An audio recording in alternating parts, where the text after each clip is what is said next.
right, guys, we're gonna show you why we just loaded like thousands of pounds of tools and equipment in the back of this helicopter, flew out to a remote desert island in the middle of the Great Salt Lake, and basically saved the day by getting a 60,000 pound excavator off of pristine state lands. That you got stuck.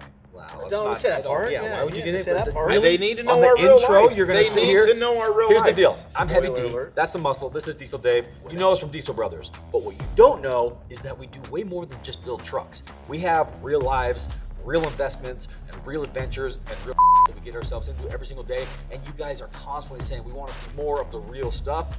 So, buckle the up. Whoa! I spend it all. We in all.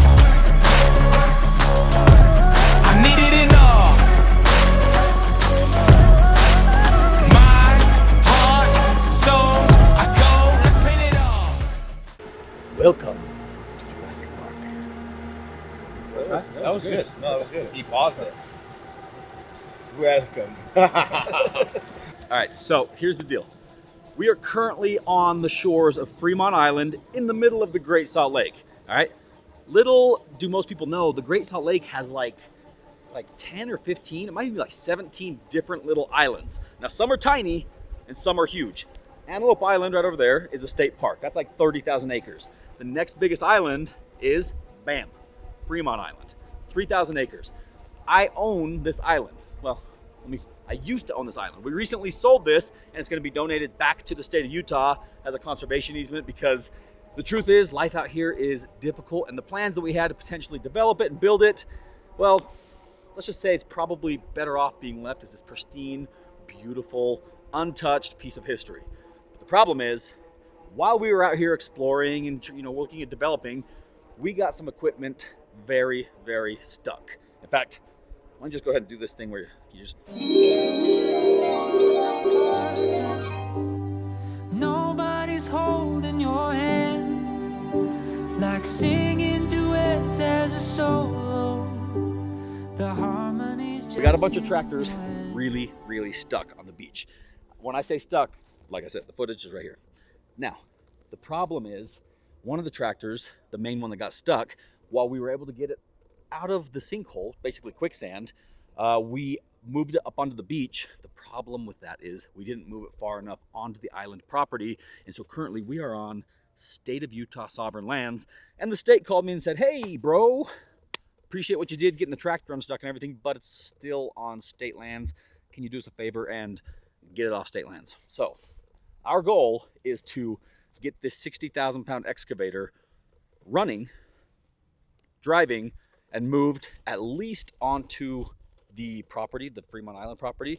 But we're gonna roll the dice and possibly see if we can drive it from here 7 miles across this sandbar to get it on a transport trailer so we can take it to an auction so we can recuperate some of our money that we've invested out here. Let me explain to you the logistics here. We've got the service truck, which is the helicopter, right?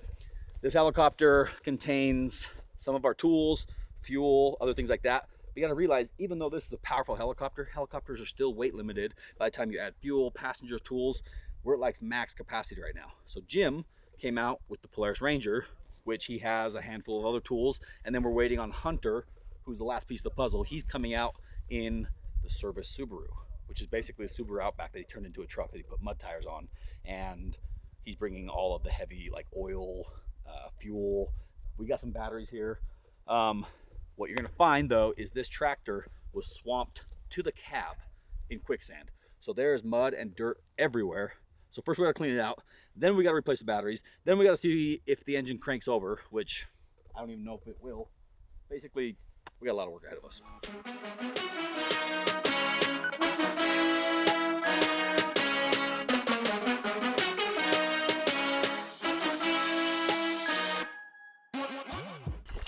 All right.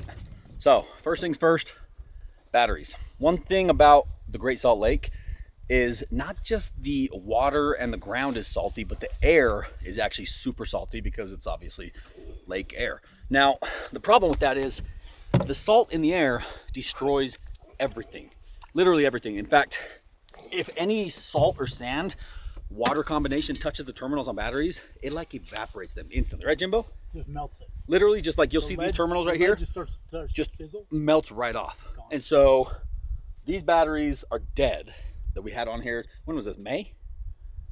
Back in May that we were stuck. So this thing's been sitting here since May. Now, let me tell you a story about the tractor. When we bought the island, the tractor came with the island, right? So we came out here thinking, oh, what a piece of shit. It's never going to start. We put 2 batteries in it, a little bit of fuel, barely bumped the key, and this bad bitch fired right up and ran great until I put it in the quicksand. And then when we left it in the quicksand, it sunk up to the roof. It kept running. The problem was we couldn't shut it off. Key didn't work anymore because it fried the electrical system. So the engine was running for what, 48 hours? At least. The engine ran full speed for about 48 hours in quicksand. Underwater. Underwater. So once we finally got it out, this machine drove itself to this part of the beach under its own power. We shut it off, and now the engine's probably full of salt water for the last 3 or 4 months. So basically, step 1, we're gonna start cleaning out all this shit. So if you guys wanna start working on getting any chunks and clumps out of there, I'm gonna hook the batteries up. We're gonna bump the starter and see if it even thinks about spinning. From there, Hunter's got a radiator that he's bringing, some new oil, some new hydraulic oil, and we're just gonna hope this bad boy fires up. Let Jimbo get you the crest.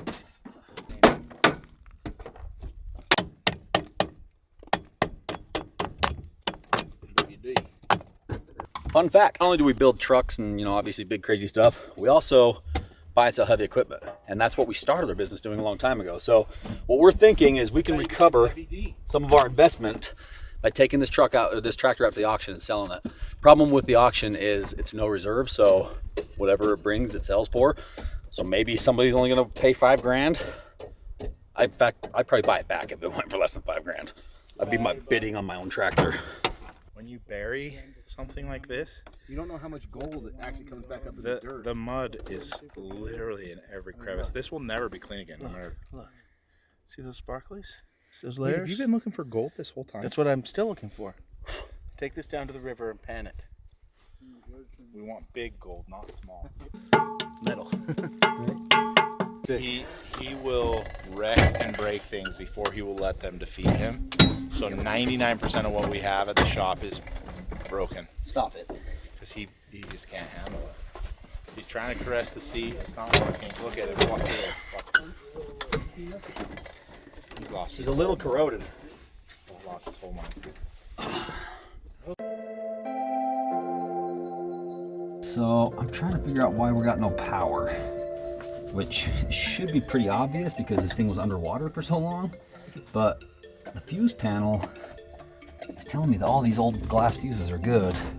I just need to turn the key and see some sort of life, and I'm not, which sucks because it means I'm gonna have to probably tear open the old panel there and dig deeper, or we're gonna have to hotwire the starter. Basically means just go straight from the battery to the starter. So the rats out here love to get inside the electronics and just nibble on everything. So not only are we fighting water damage, we're also fighting digging through a rat's home. We got batteries in it. We're getting the mud cleaned out of it, but the old key used to turn it on. No more power, which happened when it was in the water. So I think something in the computer module is fried. It's like a 20, 30, 40-year-old, no, it's probably a 40-year-old machine. So luckily, the electronics are somewhat simple, but still, I don't even know where the module is yet. So Dave thinks that we're going to get this thing started. He's crazy.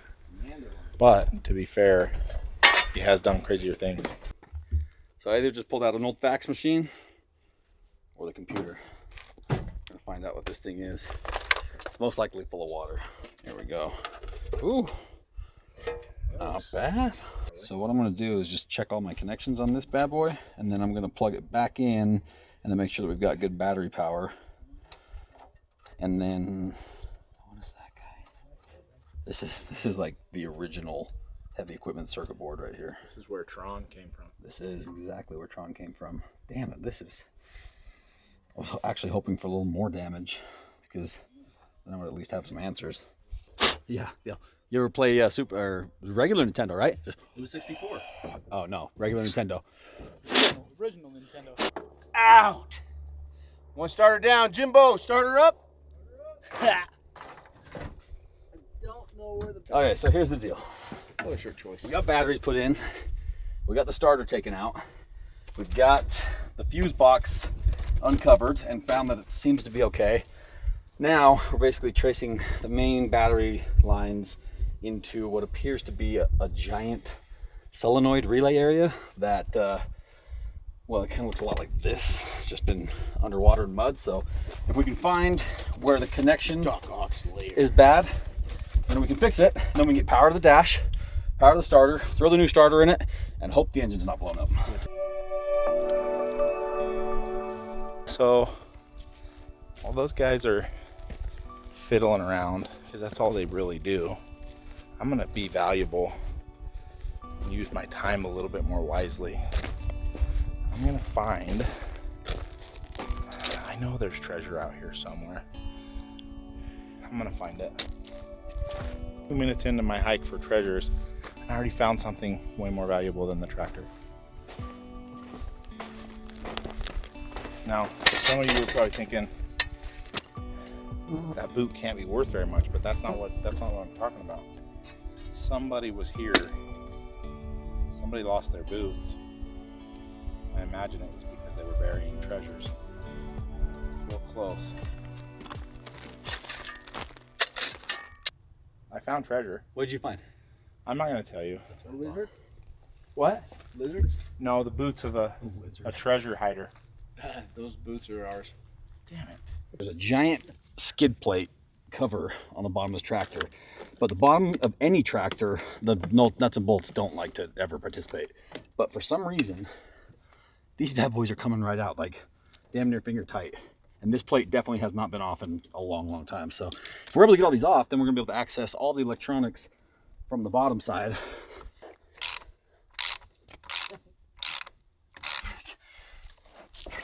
That is the greatest thing ever. So that's why. That's pretty much what we're thinking the inside of the engine hopefully doesn't look like. Oh, yeah. Wow. This stuff is dense. What I get is there's no... That's so fantastic though. The oil still... Holy shit. She came right off. The odds of that happening are just so low. That plate's been on there since the 70s. There he is.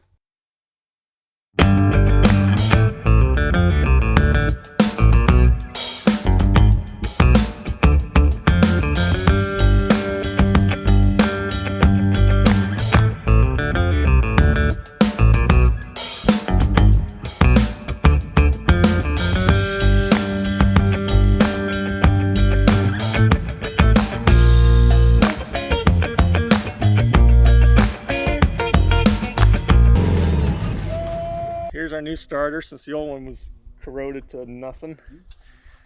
Let's see if it fits up.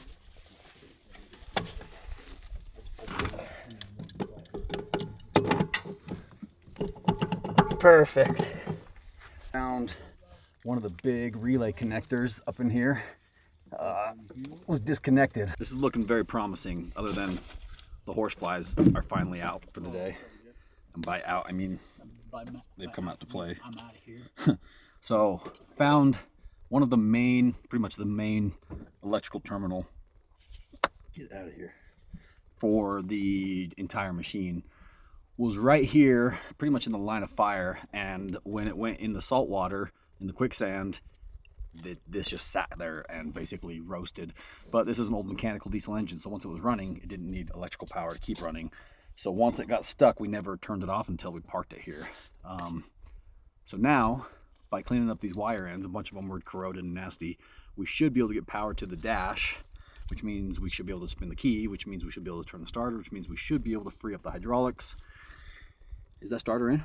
Yeah, starter's in. I have it on its own power cable and signal wire to bypass all the... Yeah. The only thing is we have to have power to the dash. Yeah. Because that interlock is what lets the hydraulics flow. All right. So the starter will be on its own. Perfect. Okay. Stop asking why Lighten up, man. Turn the key and see if it gets out. Come on, baby. Come on, baby. Hey, get that starting fluid. Come on, baby. Starting fluid. She's going. She wants it. She's gonna go right now. Full hammer. No, she's kicking dust. There she is. Come on, kicking dust. Knock, knock. Wow, that's a Kick the great dust sign. out.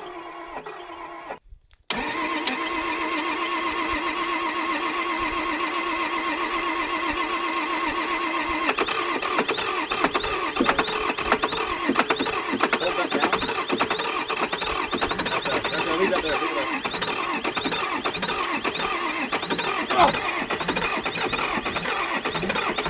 Come on, baby. Come on, baby. Oh, that's on. Yeah! We got it. That's how you do it.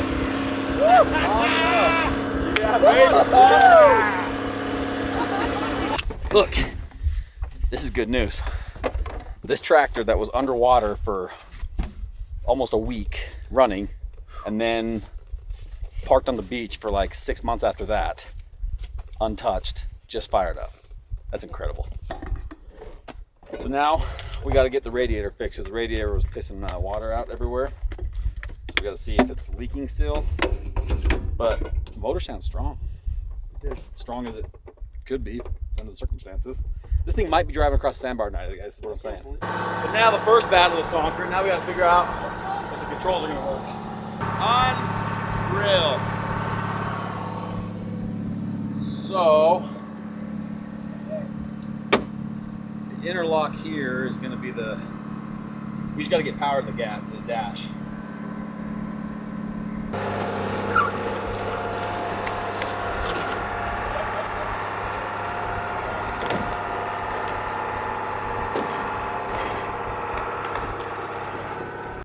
I'm just trying to figure out how to bypass the hydraulic controls because there's a little electric piece in here that basically says whether it should send power to the controls or not. Who are you talking to, Dave?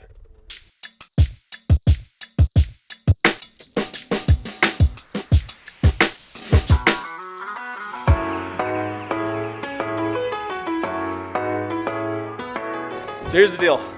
We got the machine running. Motor runs good. Problem is there's something wrong with the wiring. It's not allowing the hydraulics to move the boom. Fortunately, the tracks are manual hydraulics, so we're gonna go for broke. We're gonna see if we can get it over to the beach. That's at least enough to be able to get it off of state land, which was the goal. I think maybe we'll come back another day and see if we can get it up and running further to be able to get it back over to the auction, because still worth some money. It's working.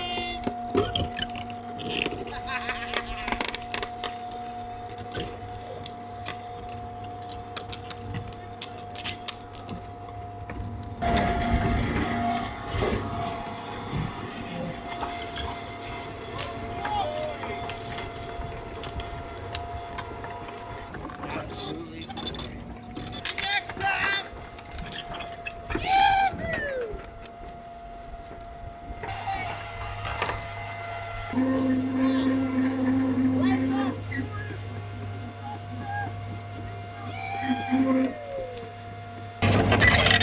Nice one, Silver!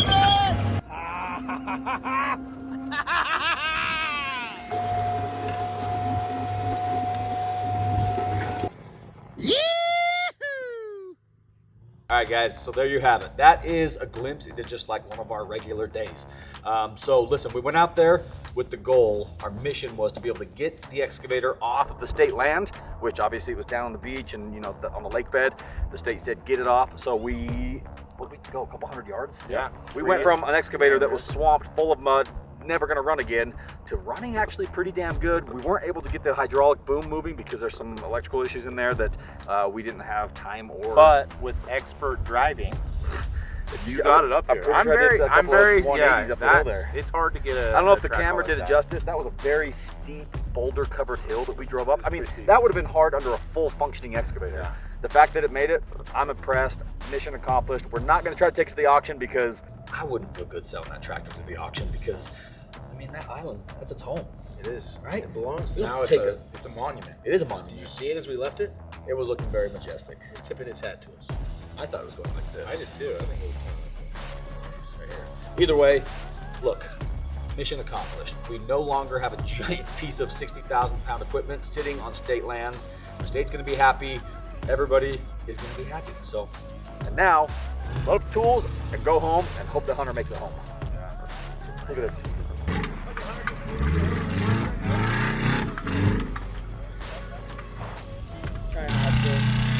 So guys, if you want more of this, we're gonna start showing you more of our real lives, like more of the shit that we get ourselves into, because not only do we just build trucks, like we obviously do stuff like that. And that, to be honest with you, is kind of mild compared to some of the stuff we get ourselves into. So if you liked it, drop a comment, like the video, and subscribe, because there's gonna be a whole lot more coming soon.